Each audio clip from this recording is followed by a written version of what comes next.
Modern Tamil Nadu பார்வையாளருக்கு வணக்கம். நேற்று பயங்கரமா ஒரு கூட்டணி வச்சு அசத்திருக்கிறீங்க அப்படின்னு கேள்விப்பட்டோம். வாழ்த்துக்கள். ஆமா, டீச்சர் வெளியே போயிருக்கும்போது கிளாஸ் லீடர்ஸ்லாம் சேர்ந்து கிளாஸ் எடுத்து பார்த்துக்கிட்டோம்.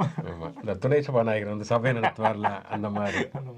ஓகே, இந்த பொதுவாக நம்ம தமிழ் சினிமாவில் என்னன்னா, இந்த மாதிரி ஏதாவது பாலியல் வன்முறை நடந்துருச்சு அப்படின்னா அந்த நாட்டாம தீர்ப்பு சொல்லுவாரு, அந்த பொண்ணு இவனுக்கு கட்டி வச்சிரு, யாருக்கு எடுத்தாலும் அவனுக்கே கட்டி வச்சிரு அப்படின்னு. கிட்டத்தட்ட அதே மாதிரி தான் வந்து அந்த யஸ்வந்த் சர்மா டெல்லி நீதிபதி கட்டுக்கட்டா பணத்தை கண்டுபிடிச்சிருக்காங்க. முதல்ல வந்து கண்டுபிடிக்கவே இல்லைனாங்க, அதுக்கப்புறம் வந்து கண்டுபிடிச்சிருக்கதாக ஒப்புக்கொள்ளப்பட்டிருக்கிறது. இப்போ அவர் என்ன சொந்த ஊருக்கு டிரான்ஸ்ஃபர் பண்ணியிருக்காங்க. இப்போ யாருக்காவது சொந்த ஊருக்கு டிரான்ஸ்ஃபர் வேணும்னா இந்த மாதிரியான விஷயங்கள் பண்ணிக்கலாம் போல இருக்குது. ஏற்கனவே அங்கே இருக்கக்கூடிய வழக்கறிஞர்கள் இது ஒன்று குப்பை தொட்டி எல்லாம் அவர் இங்கே அனுப்பாதீங்கன்னு இப்போ வந்து போராட்டத்தை ஆரம்பிக்கிறார்கள். அலகாபாத் ஹைகோர்ட்ல தொடர்ச்சியாக வந்து நாளையிலிருந்து போராட்டத்தை ஆரம்பிக்கிறார்கள். நாடாளுமன்றத்தில் எம்பிக்களுமே கூட அந்த நீதிபதியை பதவி நீக்க கோரி தீர்மானம் கொண்டு வருவதாக முடிவெடுத்திருக்கிறார்கள். எப்படி இந்த நீதிபதிகள் கொலிஜியம் இப்படி ஒரு முடிவெடுக்கிறது? அதாவது தன்னுடைய ஒரு துறையை சார்ந்தவர் அப்படிங்கிறதுக்காக பாதுகாப்பதற்காக இந்த கொலாஜியம் இப்படி முடிவெடுக்கிறதா என்கிற கேள்வி இருக்கிறது. அப்ப வந்து ஒரு நீதிபதி, ஒரு தவறளித்த ஒரு நீதிபதி தவறளித்தாரா இல்லையாங்கிறது ஒரு விசாரணை தெரிய வரும். எப்படி அவருக்கு அவ்வளவு கோடிக்கணக்கிலான பணம் இருந்தது அப்படிங்கிறத அவர் தக்க ஆதாரங்களோட காட்டிட்டாருன்னா அவர் மேல எந்த பிரச்சனையும் இல்லை. அப்படி இருக்கக்கூடிய ஒரு சூழல்ல அவர் இன்னமும் ஒரு சந்தேகத்துக்குரிய ஒரு நீதிபதியாகத்தான் இருக்கிறார். அவர் மேலேயே நடவடிக்கை எடுக்கிறதுக்கு வந்து கொலாஜியம் ஒழுங்காக நடந்துக்கலன்னா சாதாரண மக்கள் நீதி கேட்டு போகிற போது மட்டும் இந்த நீதிமன்றத்தின் மீது என்ன நம்பிக்கை இருக்கும்? ஏன்னா குடிமக்களுடைய கடைசி நம்பிக்கை நீதிமன்றம் என்று தான் சொல்வார்கள். அந்த நீதிமன்றம் இப்படி நடந்துக்குச்சு அப்படின்னா என்ன அதற்கான அர்த்தம் அப்படிங்கிறத இன்றைக்கு இருக்கக்கூடிய ஒவ்வொரு குடிமகளுடைய கேள்வியாக இருக்கிறது. இப்ப அந்த யஷ்வந்த் வர்மா அவர் வீட்டுல வந்து கட்டுக்கட்டா பணங்கள் எடுக்கப்பட்டிருக்கு. அவர் மேல வந்து எந்த எஃப்ஐஆரும் பதிவு பண்ணாம, முறையான விசாரணையும் இல்லாம வெறும் டிரான்ஸ்பர் அப்படின்னு சொல்லி அந்த கேஸை வந்து நீதிபதிகளே சேர்ந்து முடிக்கிறது வந்து பெரும் சர்ச்சைக்கு உள்ளாகி இருக்கு. இந்தியா முழுக்க இருக்க பல உயர் நீதிமன்றத்துல ஏதாவது நீதிபதி மேல ஏதாவது குற்றச்சாட்டுனா அவங்க மேல நீங்க ஒரு குற்றவியல் நடவடிக்கை, எஃப்ஐஆர் பதிவு பண்றது, விசாரணைக்கு கூப்பிடுறது எதுவுமே வந்து தன்னிச்சையா எந்த அமைப்பாலையும் செய்ய முடியாது. உச்ச நீதிமன்ற நீதிபதி வந்து அதுக்கு வந்து அனுமதி வழங்கணும் அப்படிங்கறதா இப்ப இருக்கிற நடைமுறை. இதுவே வந்து எந்த வகையில நியாயம்? இப்ப இவர் வந்து கோடியா வீட்டுல இருந்து பணம் எடுத்திருக்கோம். பல நீதிபதிகள் மேல வந்து பாலியல் குற்றச்சாட்டுகள் எழுந்திருக்கு. இது எல்லாத்துக்குமே வந்து உச்சநீதிமன்ற நீதிபதி அனுமதி இருந்தாதான் அவர் மேல நடவடிக்கையை எடுக்க முடியுங்கிறது ஜனநாயகத்துக்கு விரோதமானது அப்படிங்கிற குரல்களும் எழுந்திருக்கு. நீதிக்கே நீதி கோரக்கூடிய ஒரு நிலைமைதான் இருக்கிறது அப்படிங்கிறத இன்றைய நாட்டின் நிலைமை அப்படின்னு சொல்லிட்டு சோக்குள்ள போகும். இது முச்சந்தி சோழ அனுமதி சோகநாதேவா. நான் அலெக்ஸ் பாண்டியன்.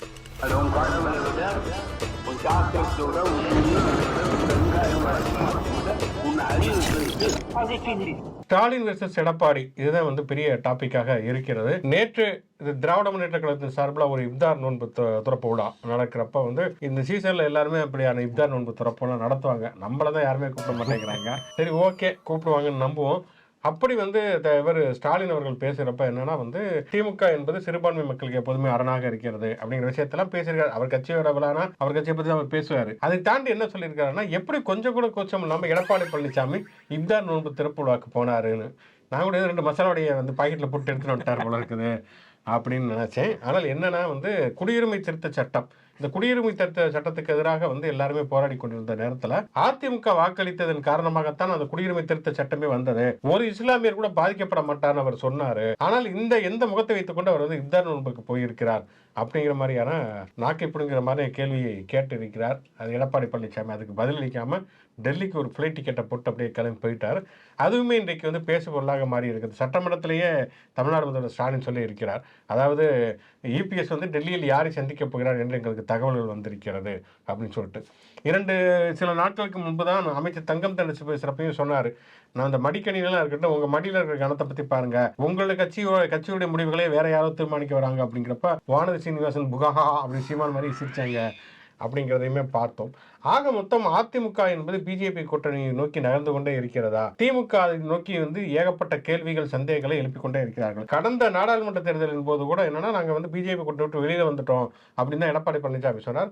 அப்ப ஸ்டாலின் அவர்கள் இது வந்து கள்ள கூட்டணி இருக்கிறது அதிமுகவுக்கு பாஜகவுக்கு அப்படிங்கிறப்ப அது கடுமையாக எடப்பாடி பழனிசாமி மறுத்தார். ஆனாலுமே கூட என்னன்னா வந்து பொதுவாக நடுநிலையிலிருந்து பார்ப்பவர்களுக்கு என்னன்னா, பிஜேபி கூட்டணி விட்டு வெளியில வந்த பிறகும் கூட பிஜேபி மீதான கடுமையான விமர்சனங்கள் எதையுமே அதிமுக வைக்கவில்லை. குறிப்பாக என்னன்னா அண்ணாமலை பத்தி கூட அப்பப்ப ஏதாவது ஒரு விமர்சனம், அதுவுமே வந்து ஒரு கண்ணாபின்னு பேசுகிற பொழுது அவர் கொஞ்சம் ரொம்ப கேவலமா பேசுறது, கொஞ்சம் கேவலமாக பேசுவது அப்படிங்கிற அளவுல இருப்பாங்க. ஆனால் வந்து மோடியை பற்றியும் அமித்ஷாவை பற்றியும் எதையுமே வாய் திறக்காமல் இருப்பார்கள் அப்படிங்கிறது யதார்த்தமான ஒரு விஷயமாக இருந்தது. அப்போதே வந்து ஏன் அத்தனைக்கு எஸ்டிபி வேற அவங்க கூட்டணியில் இருந்தார்கள் என்கிற பொழுது ஏன் வந்து இப்ப ஏன்னா வந்து அப்ப நாடாளுமன்ற தேர்தல் என்பதெல்லாம் வந்து இவங்க கூட்டணி விட்டு வெளியே வந்தது பிறகு இந்தியா முழுக்க சிறுபான்மையின மக்களுக்கு எதிராக மோடி தொடர்ச்சியாக பிரச்சாரம் செய்து வந்தார். இந்தியா கூட்டணி ஜெயித்தால் வந்து இவங்க வீட்டு எருமை மாடு பசுமாடுலாம் எடுத்து அவங்களுக்கு கொடுத்துருவாங்க அப்படிலாம் பேசியிருந்த பொழுது ஒரு சின்ன கண்டனம் கூட எடப்பாடி பழனிசாமி வந்து வரவில்லை என்பதெல்லாம் பெரும் கேள்விகளாகவே இருந்து கொண்டு வந்திருந்தது. அப்போ வந்து ஏதாவது பிரஸ் மீட்டை கேட்டாங்கன்னா ஏங்க நாங்கள் கூட்டணிலாம் வைக்க மாட்டாங்க, 2024 கிடையாது, 31 கிடையாது, 47 கிடையாது, கிமு 24ஆம் நூற்றாண்டு வரையும் கிடையாதுங்கிற மாதிரிலாம் சொல்லிட்டு இருந்தாரு.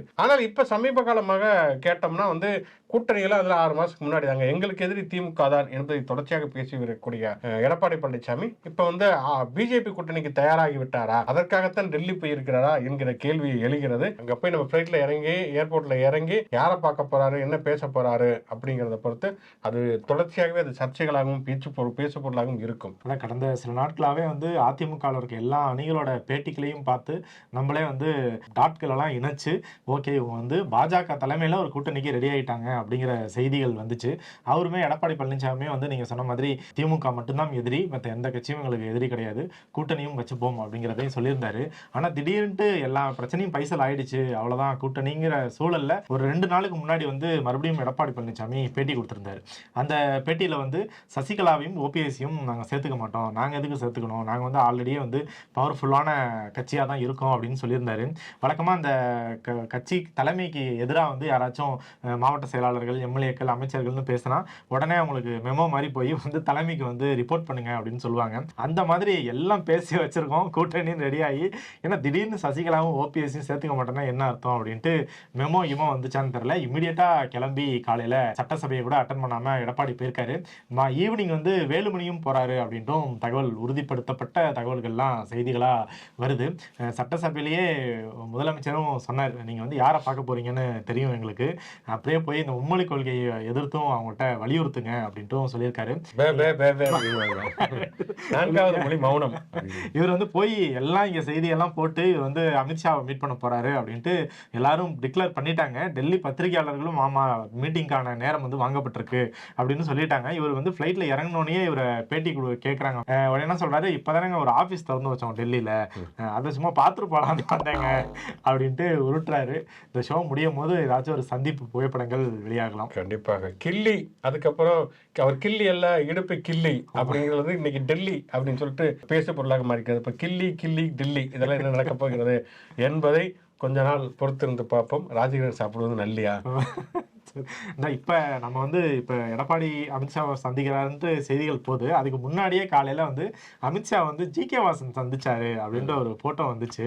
நம்ம தான் அவரை குறைச்சு மதிப்பிடுறோம். அவர் தான் வந்து ஒரு பின்னால இருந்து இப்ப அடிக்கடி சந்திச்சதான் ஜி.கே. வாசன் ஒருத்தர் இருக்காரு, அவரும் கட்சி நடத்திட்டு இருக்காரு அப்படிங்கிறதுமே வந்து பலருக்கு நினைவுக்கு வருகிறது. பாவம் மூப்பரா இருந்த வரைக்குமே ஓரளவுக்கு செல்வாக்கா இருந்த கட்சி தான். அதுக்கப்புறம் ஜி.கே. வாசன் வந்து ஒண்ணுமே இல்லாம ஆக்கிட்டாரு அப்படிங்கிற மாதிரி தான் இருக்குது. தமிழ் மாநில காங்கிரஸ் என்பது காணாம போச்சு, அப்படிங்கிற தமிழ் மாநிலத்தில் காணவில்லை அப்படிங்கிற மாதிரி தான் தமாக இருக்கிறது. ஓகே, இப்போ கர்நாடகாவில் வந்து ஒரு பிரச்சனையை எடுத்துக்கொண்டு இப்போ ஒவ்வொரு மாநிலத்துக்கும் ஒரு பிரச்சனையை எடுத்துக்கொண்டு பிஜேபி பிரச்சனை செய்வது அப்படிங்கிறத நம்ம பார்க்கிறோம். மகாராஷ்டிரா நாக்பூர்ல மிகப்பெரிய வன்முறை வெடித்தது அப்படிங்கிறத பார்க்கிறோம். இப்போ என்னன்னா வந்து அந்த வன்முறையை வந்து கட்டுப்படுத்த தவறிய நிர்வாக திறனற்ற அந்த இது பிஜேபி, இவங்க தேசியவாத காங்கிரஸ், சிவசேனா, ஏக்நாத் சிண்டே பிரிவு இவங்க சேர்ந்து என்ன பண்ணியிருக்கிறாங்கன்னா, முதல்வர் தேவேந்திர பட்னாவிஸ் அவர் வந்து உத்தரப்பிரதேச மாடலை கையில் எடுக்கிறேன் அப்படின்னு சொல்லிட்டு புல்டோசரை வச்சு இடிக்கிறது அப்படின்னு சொல்லி முடிவெடுத்து 2 இஸ்லாமியர்களுடைய வீடுகளை இடித்திருக்கிறார்கள். இதுல பிரச்சனை என்ன அப்படின்னா, முதல்ல வந்து யாராக இருந்தாலும், ஈவன் வந்து இந்துத்துவவாதிகளாகவே இருந்தாலும் கூட ஒரு புல்டோசரை கொண்டு போய் ஒரு வீட்டை இடிப்பது என்பது ஒரு சட்டத்துக்கு உட்பட்ட ஆட்சியே கிடையாது. ஒருத்தர் குற்றம் செய்தார்னா அவர் மீது வந்து வழக்கு பதிவு செய்ய வேண்டும், கைது செய்து நீதிமன்றத்தில் நிப்பாட்ட வேண்டும், நீதிமன்றம் என்ன தண்டனை கொடுக்கிறதோ அதை வந்து நடைமுறைப்படுத்த வேண்டும்.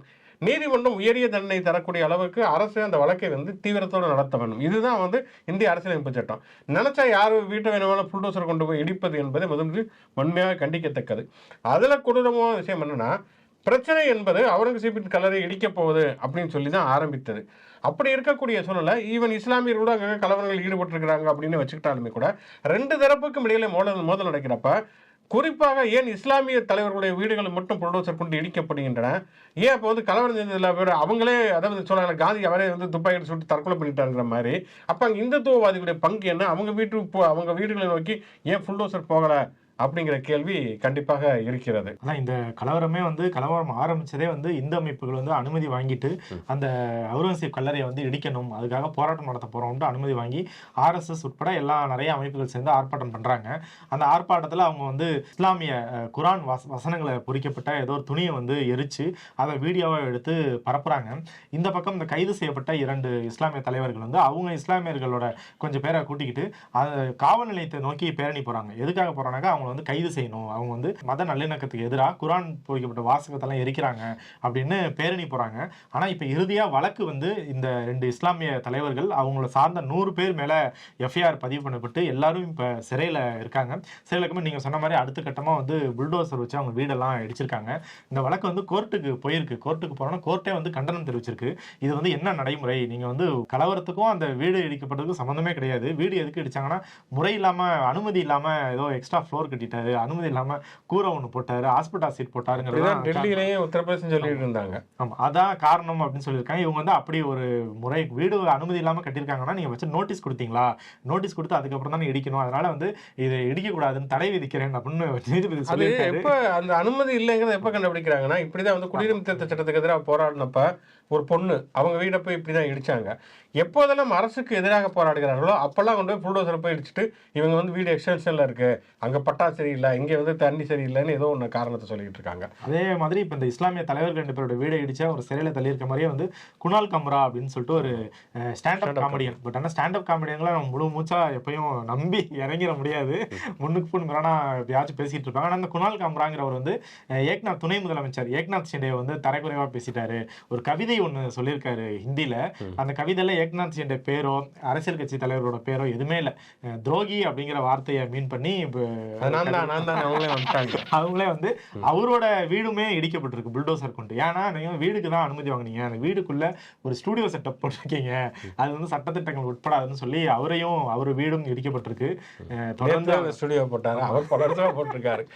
இப்ப என்னன்னா இவங்க மிரட்டுறாங்களே சிவசேனாக்காரங்க, அதாவது சிவசேனாவில் ஏக்நாத் ஷிண்டே பிரிவு, அவர் என்ன சொல்லியிருக்காரு, தைரியம் தான் தமிழ்நாட்டுக்கு பாத்துக்கோம் அப்படின்னு. குணால் கம்ரா தமிழ்நாட்டுல இருக்காரு போல இருக்கு. போன் பண்ணி எங்க இருக்க, நான் கொல்லாம விட மாட்டோம்னு மிரட்டிருக்காங்க. நான் இவரோட தமிழ்நாட்டுல இருக்கேன், முடிஞ்சா வானா வரேன்டா அப்படின்னு இருக்காங்க. வாடா எங்க ஏரியாவுக்கு வந்து பாடுறா அப்படிங்கிற மாதிரி, இங்க வந்து உங்களுடைய ஆட்டம் வந்து செல்லுபடி ஆகாது அப்படிங்கிற மாதிரி அழைப்பு விடுத்திருக்கார்.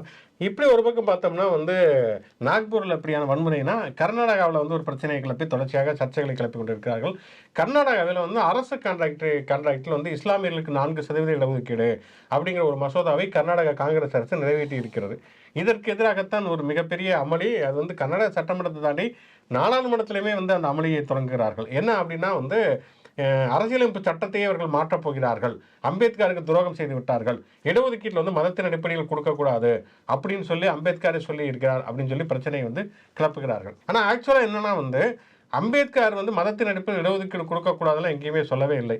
இன்னும் சொல்ல போனால் தலித்துகள் மதம் மாற வேண்டும், பௌத்தத்திற்கு மாற வேண்டும். இந்து மதம் என்பது தலித்துகளை ஜாதி ரீதியாக ஒடுக்குகிறது, அதனால் பௌத்தர்களாக மாற வேண்டும் என்று சொல்லி பௌத்தர்களுக்கும் இடஒதுக்கீடு வேண்டும் என்று குரல் எழுப்பியவர் அம்பேத்கர். அப்புறம் ஒரு கட்டத்தில் வந்து அரசியலமைப்பு சட்டம்ங்கிறது என்னமோ அவர் வீட்டு டைரி கிடையாது, அவர் நினைச்சதெல்லாம் எழுதி கொண்டு போய் கொடுக்க முடியாது. அது ஒரு கூட்டு குழு போட்டு அந்த பரிந்துரைகள் விவாதங்கள்லாம் வந்ததுக்கு பிறகு ஃபைனல் டிராஃப்டில் தான் வந்து அதுக்கான எழுத்து வடிவத்தை வந்து அம்பேத்கர் தந்தாரே தவிர அதில் கூடிய வந்து எல்லா வாக்கியமும் அம்பேத்கருக்கு உடன்பாடானது அப்படின்னு சொல்ல முடியாது. அவரே வந்து பௌத்தர்களுக்கு இடஒதுக்கீடு வேண்டும் அப்படின்னு நினைச்சாலும் கூட அரசியலமைப்பு சட்டத்தில் அதை வந்து உருவாக்க முடியவில்லை. ஆனாலும் வந்து கடைசியில் வந்து இடஒதுக்கீடு இல்லை என்றாலும் பரவாயில்லை, இந்து மதத்தில் இருப்பது எளிவானது என்று சொல்லி தான் வந்து அவர் வந்து அதே நாக்பூரில் தான் போறாரு. தீட்சா பௌத்த மதத்துக்கு மாறி வந்து லட்சக்கணக்கான தலித் மக்கள் வந்து பௌத்த மதத்திற்கு போய் வந்து பௌத்தத்தை தழுவுகிறார்கள் அப்படிங்கிறது ஒரு விஷயம். அதற்கு பிறகு வந்து அம்பேத்கர் இறந்ததற்கு பிறகு பௌத்தர்களுக்கான தனி இடஒதுக்கீடு என்பது இன்றைக்கு நடைமுறையில் இருக்கிறது. ஆக சீக்கியர்களுக்கு இடஒதுக்கீடு இருக்கிறது. அரசியலமைப்பு சட்டம் என்ன சொல்லுகிறது அப்படின்னு சொன்னா வந்து சமூக ரீதியாகவும் கல்வி ரீதியாகவும் பின்தங்கியவர்களுக்கு இடஒதுக்கீடு அப்படிங்கிறதா நடைமுறை. இடஒதுக்கீடு இப்போ நம்ம வந்து தமிழ்நாட்டில் வந்து பார்த்தோம்னு சொன்னால் வந்து சுதந்திரம் வாங்குவதற்கு முன்பே நீதி கட்சி காலகட்டத்தில் இடஒதுக்கீடு என்பது வகுப்புவாரி பரிந்தும் இருந்தது. அப்போ அரசியலமைப்பு சட்டம் வந்ததற்கு பிறகு என்னன்னா தலித்துகளுக்கு மட்டுமே இடஒதுக்கீடு வந்து கொடுக்கப்பட்டது. அப்படி இருக்கக்கூடிய சூழல் தான் இங்கே வந்து வழக்கு போட்டு 2 பார்ப்பனர்கள் வந்து வழக்கு போட்டு இங்கே இருந்த அன்னைக்கு இருந்த சென்னை மாகாண உயர்நீதிமன்றம் அந்த இடஒதுக்கீட்டையே ரத்து செய்து விடுகிறது. அப்பதான் தந்தை பெரியார் மிகப்பெரிய போராட்டத்தை நடத்துகிறார். அன்னைக்கு பெரியார் வந்து பிரிந்து நடத்தக்கூடிய திமுக ஒரு மிகப்பெரிய போராட்டத்தை நடத்தி தான் 1951 முதல் அரசியல் சட்ட திருத்தம் வந்து வருகிறது. இடஒதுக்கீட்டை வந்து அந்தந்த மாநிலங்களே முடிவு செய்து கொள்ளலாம் அப்படிங்கிற ஒரு விஷயத்தை கொண்டு வராங்க.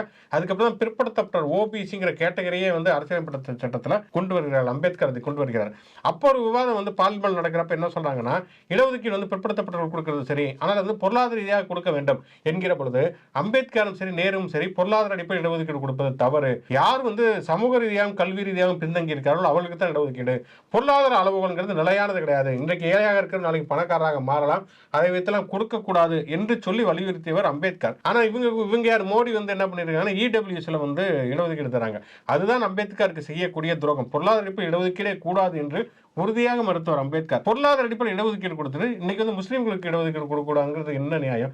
சமூக ரீதியாகவும் கல்வி ரீதியாகவும் பின்தங்கியவர்களாக தான் இன்றைக்கு இஸ்லாமியர்கள் இருக்கிறார்கள். பல பகுதிகளில் தலித்துகளுக்கு இணையாகத்தான் வந்து இப்போ கல்வி ரீதியாக சமூக ரீதியாக பல இடங்களில் பொருளாதார ரீதியாக கூட முஸ்லீம்கள் பின்தங்கி இருக்கிறார்கள். முஸ்லீம்களுடைய நிலைமை பற்றி ஆராய்வதற்காக சச்சார் கமிட்டி போட்டிருந்தாங்க. சச்சார் கமிட்டி அறிக்கை வந்து இஸ்லாமுக்கு இடஒதுக்கீடு கொடுக்க வேண்டும் என்று தான் சொல்லுகிறது. ஆக மட்டும் இவங்களுக்கு உயர் சாதியினருக்கு இடஒதுக்கீடு கொடுப்பது பிரச்சனை கிடையாது, முஸ்லீம்களுக்கு கொடுத்து விடக்கூடாது, கிறிஸ்தவர்களுக்கு கொடுத்து விடக்கூடாது என்கிற ஆட்டாய்வின் காரணமாக இதை ஒரு பெரிய பிரச்சனையாகி சர்ச்சையாக்கி கொண்டிருக்கிறார்கள். அந்த கர்நாடக துணை முதல்வர் டி.கே. சிவகுமார் சொல்லாத ஒன்று சொன்னதா சொல்லி அரசியலமைப்பு சட்டத்தை மாற்ற போறாங்க. அதாவது எதையாவது ஒன்று சிறுபான்மையினராக வந்து ஒரு கலவரத்தை அச்சை வந்து பெரும்பான்மையினர் மக்கள் மத்தியில் வந்து தூண்டி விட்டு கொண்டே இருக்கணும் என்பதைத்தான் அவங்ககிட்ட இருக்கக்கூடிய ஒரே அரசியலை தான் அதைத்தான் திருப்பி பண்ணிக்கிட்டே இருக்காங்க. ஆனால் வந்து அது வந்து இப்போது வந்து பழைய மாதிரி அது பழிக்க மாட்டேங்குது அப்படிங்கிறத அவங்களுக்கு பரிதாபத்துக்குரிய ஒரு சூழல்னே சொல்லலாம். கர்நாடக துணை முதல்வர் டி.கே. சிவகுமார் அப்படின்னு சொன்ன உடனே ஒரு சர்ச்சை நமக்கு ஞாபகத்து வந்திருக்கும். மேகதாது அணையை வந்து கட்ட வேண்டும் என்று அவர் வலியுறுத்துகிறார். அவர் வந்து அந்த மாநிலத்தில் பிரதிநிதியாக இருந்து அந்த ஒரு வாய்ஸ்ல பேசுகிறார். நம்ம தரப்புல இருந்து பார்க்கும் பொழுது மேகதாது அணை கட்டக்கூடாது. ஏன்னா ஏற்கனவே கர்நாடகாவில் கட்டப்பட்ட அணைகளின் மூலமாக நமக்கு ஒவ்வொரு முறையும் வந்து மழை பெய்த உடனே வந்து நமக்கு வந்து மழை இல்லாமல் வந்து பயிர்கள் வாடுங்கிற பொழுது கர்நாடகாவில் கெஞ்ச வேண்டிய சூழல் இருக்கிறதுனால ஒரு மேகதாது அணையும் கட்டிட்டோம்னா வந்து ரொம்ப சிரமமாக இருக்கும் நமக்குனால நம்ம கடுமையான எதிர்ப்பை தெரிவித்துக் கொண்டு வருகிறோம். இப்போ என்னன்னா அண்ணாமலை கூட வந்து டி.கே. சிவகுமாரான கருப்பு சட்டையெல்லாம் போட்டு அவர் வீட்டு வாசல் முன்னாடி நின்றுட்டு இருந்தார். அது ஏன்னு தெரியல. அவர் வீட்டு வாசல் முன்னாலே அவர் ஏன் போராட்டம் பண்றாருன்னு தெரியல. எடப்பாடி பழனிசாமி கூட கேட்டிருக்கிறார். இப்போ வந்து தென் மாநிலத்தை சேர்ந்தவர்கள்லாம் வந்திருக்கிறார்கள், முதல்வருமே இணக்கமாக இருக்கிறாரு, ஏன் அவங்களோட ஒரு பேச்சுவார்த்தை நடத்தி நமக்கான நெருநீர் பிரச்சனைகளுக்கு தீர்வு காணக்கூடாது அப்படின்னு சொல்லியிருக்காரு. துரைமுருகன் வந்து இதுக்கு ரொம்ப வந்து தெளிவான ஒரு விளக்கத்தை கொடுத்திருக்காரு. பேசக்கூடாது, பேசவே கூடாது. ஏன்னா காலங்காலமாக வெறுமனே பேச்சுவார்த்தை மட்டுமே நடத்திக்கிட்டே இருந்தோம், அதனால எந்த தீர்வுமே வரவில்லை என்பதனால தான் நாம் வந்து நீதிமன்றத்தை நாடினோம். ஜெயலலிதா இருக்கிறப்ப தான் காவிரி நடுவர் ஆணையம் அமைக்கணும்னு சொல்லி வழக்கப்பட்டாங்க. நீதிமன்றத்திற்கு போனதுக்கு பிறகுதான் நமக்கு முழுமையான நீதி கிடைக்கவில்லை என்றாலும் கூட ஓரளவுக்காவது ஒரு நீதி கிடைத்தது. பேச்சுவார்த்தைகள் மூலம் எந்த தீர்வுமே வந்து அமையவில்லை, ஏற்படவில்லை அப்படிங்கிற ஒரு விஷயத்தை சுட்டி காட்டியிருக்காரு. அதே மாதிரி என்னன்னா வந்து மேகதாது அணை கட்டுன்னு சும்மா ஒரு அரசியலுக்கு தான் சொல்றாங்க தவிர அப்பெல்லாம் நினைச்ச உடனே மேகதாது அணையெல்லாம் கட்டிட முடியாது.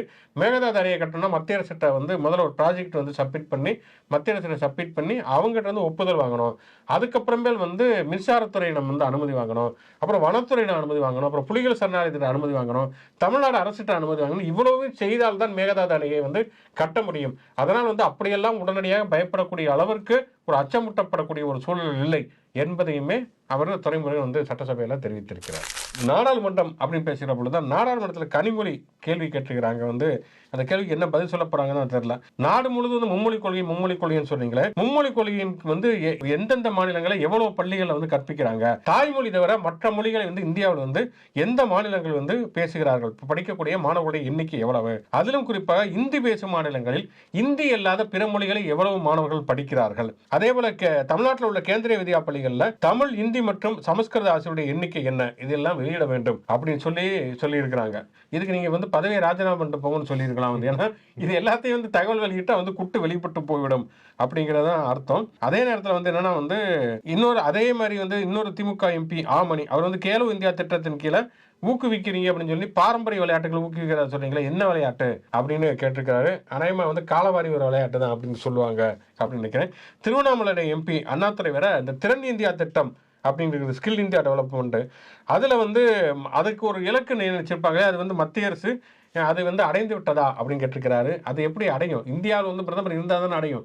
அவர் வந்து அந்த திறனை வளர்ப்பதற்காக தான் வெவ்வேறு நாடுகளுக்கு போய் அவங்க இப்படிலாம் திறமையாக இருக்கிறார்கள் பார்த்துட்டு வராங்க அப்படிங்கிறனால இப்படி கிடுக்குப்படியாக கேள்வி கேட்டால் அவங்க என்னதாங்க சொல்லுவாங்க வந்து ஏதோ வந்து ராமர் எங்கே பிறந்தாரு அல்லது வந்து பிளாஸ்டிக் எப்படி வந்து பிள்ளையாரை வந்து உருவாக்கினாரு இந்த மாதிரி அறிவுபூர்வமான விவாதங்கள் நடத்தினா அவங்களுக்கும் சொல்றதுக்கு பல சுவாரஸ்யமான விஷயங்கள் இருக்கும். அது கும்பமேளா தான் வந்து நாட்டினுடைய வந்து ஒற்றுமை வந்து காப்பாற்றக்கூடிய ஒரு மிகப்பெரிய விழா அப்படின்னா பிரதமர் ஒரு 2 மணி நேரம் கூட அசால்ட்டா உட்காந்து பேசுவோம். அப்படி இப்படி ஏதாவது கிடுக்கு கேள்வி கேட்டால் அப்புறம் எஞ்சி வெளியில் போயிட்டாரு வெளிநாடு போயிட்டாருன்னு குற்றம் சொல்லிட்டான். அது என்னங்க நியாயம் இருக்குது?